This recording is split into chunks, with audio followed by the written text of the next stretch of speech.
नमस्कार, स्वागत है आप सभी का प्राइम न्यूज में और मैं हूं आपके साथ प्रियंका चावला। रुक करेंगे उत्तराखंड से जुड़ी तमाम बड़ी खबरों की ओर। उत्तराखंड के छात्रवृत्ति घोटाले में ईडी की बड़ी कार्रवाई। टीआईटी यूनिवर्सिटी के चेयरमैन को ईडी ने भेजा नोटिस। 10 दिनों में जवाब देने का दिया आदेश। SC/ST छात्रों के फर्जी नाम से संस्थानों ने किया घोटाला। 2010 से 2017 के बीच कई बड़े संस्थानों ने छात्रवृत्ति घोटाला किया। SC/ST छात्रों के नाम पर फर्जी दाखिले दिखाकर छात्रवृत्ति हड़पी। ईडी कार्यालय में 10 दिन के अंदर जवाब देना होगा। अब तक 2 आरोपियों की करोड़ों की संपत्ति जब्त कर ली गई है। SC/ST छात्रों के नाम पर फर्जी दाखिले दिखाकर छात्रवृत्ति हड़पी गई। उत्तराखंड में छात्रवृत्ति के मामले में हुए करोड़ों के घोटाले में ईडी ने बड़ा कदम उठाया है। जी हाँ, ईडी ने देहरादून स्थित DIT यूनिवर्सिटी के चेयरमैन और प्रबंधक निदेशक अनुज अग्रवाल को नोटिस जारी किया। नोटिस में कहा गया कि अनुज अग्रवाल को 10 दिन के अंदर ईडी कार्यालय में जवाब देना होगा। कुछ महीने पहले ही ईडी ने इस घोटाले से जुड़े मामले में देहरादून की विशेष PMLA कोर्ट में चार्जशीट दाखिल की थी। चार्जशीट में वर्धमान एजुकेशनल सोसाइटी, उसके चेयरमैन शरद गुप्ता और अन्य सदस्यों के साथ हरिद्वार के समाज कल्याण विभाग के अधिकारियों के नाम शामिल थे। ईडी की जांच से खुलासा हुआ कि राज्य में 2011 से 2012 से 2016 और 2017 के बीच कुछ संस्थानों ने SC/ST छात्रों के नाम पर फर्जी दाखिले दिखाकर छात्रवृत्ति हड़प ली थी। जांच के दौरान अब तक 2 आरोपियों को करोड़ों की संपत्ति के साथ यहां पर जब्त किया जा चुका है।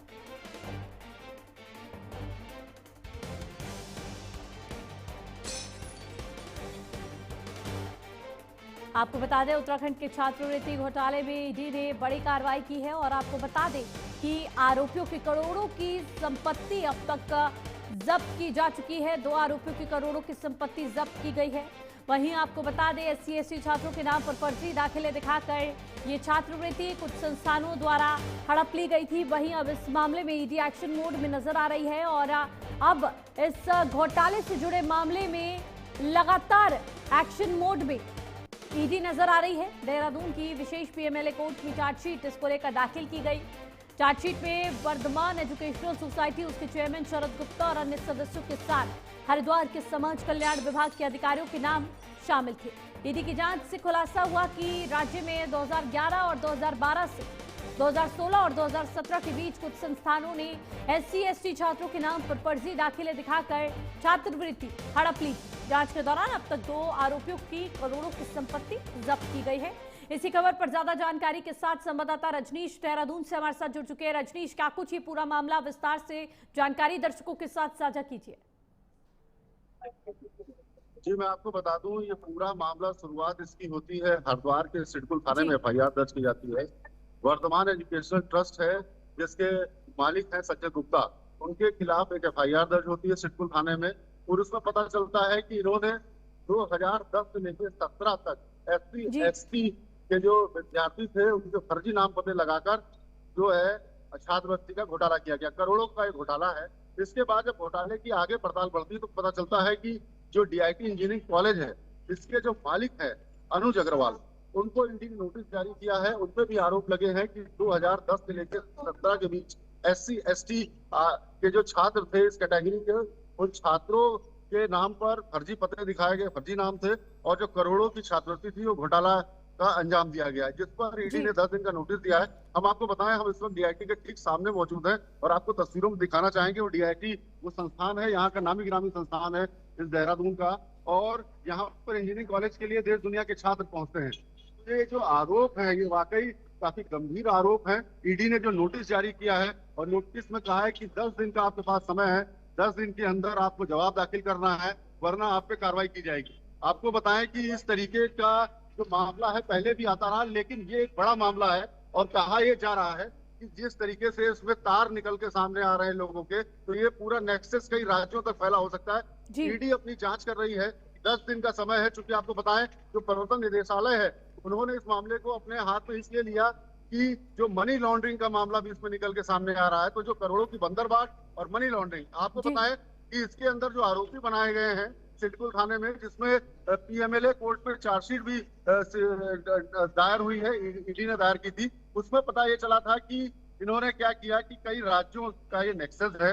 हरिद्वार का ये बड़ा वर्धमान एजुकेशनल सोसाइटी है, जो आरोपी इसमें साबित हुआ था, करोड़ों की संपत्ति भी ईडी जब्त कर चुकी है। तो बहरहाल जो 10 दिन का नोटिस है अनुज अग्रवाल जो डीआईटी के मालिक हैं इनको दिया गया है, अगर ये तय समय पर जवाब नहीं देते हैं और उस जवाबों से ईडी संतुष्ट नहीं होती है तो फिर इनके खिलाफ भी जब्तीकरण की कार्रवाई होगी। जो करोड़ों की रिकवरी है इनसे भी रिकवर किया जाएगा। जी बिल्कुल, लगातार ईडी की तरफ से एक्शन मोड में ईडी नजर आ रही है। लेकिन बड़ा सवाल फिलहाल यही उठता है कि अभी 2 आरोपियों की ही संपत्ति जब्त की गई है, लेकिन करोड़ों का घोटाला हुआ है। सिर्फ 2 आरोपियों की संलिप्तता इसमें नहीं पाई जा सकती। रजनीश, क्या कुछ कार्रवाई, कितना जांच का दायरा फिलहाल यहाँ बढ़ाया जा रहा है ताकि बाकियों की भी यहाँ पर जल्द से जल्द तलाश की जा सके, और कौन कौन इस मामले में संलिप्त था जिसने SC ST छात्रों के साथ यहाँ पर गलत किया, उनके खिलाफ कार्रवाई हो सके?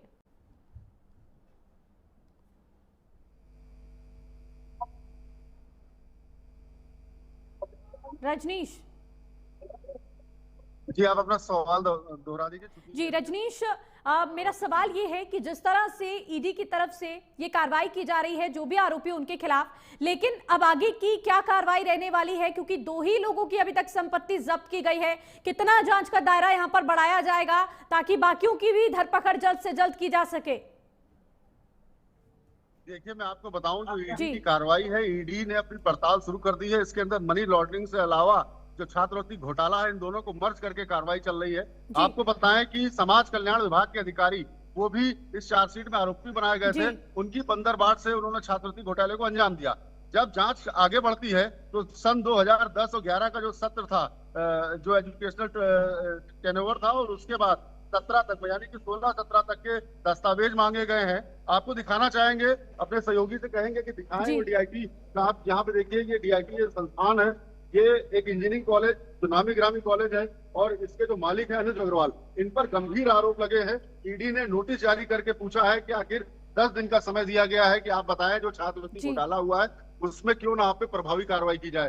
तो ये एक बड़ा मामला है। जिस तरीके से ईडी ने बड़ी मछली को शिकार बनाया है, कहा जा रहा था, धामी सरकार ने भी स्पष्ट कहा है कि उत्तराखंड के अंदर भ्रष्टाचारियों के लिए कोई जगह नहीं है, चाहे वो बड़ी मछली हो चाहे छोटी मछली हो। तो जो इनको नोटिस जारी किया गया है। जी रजनी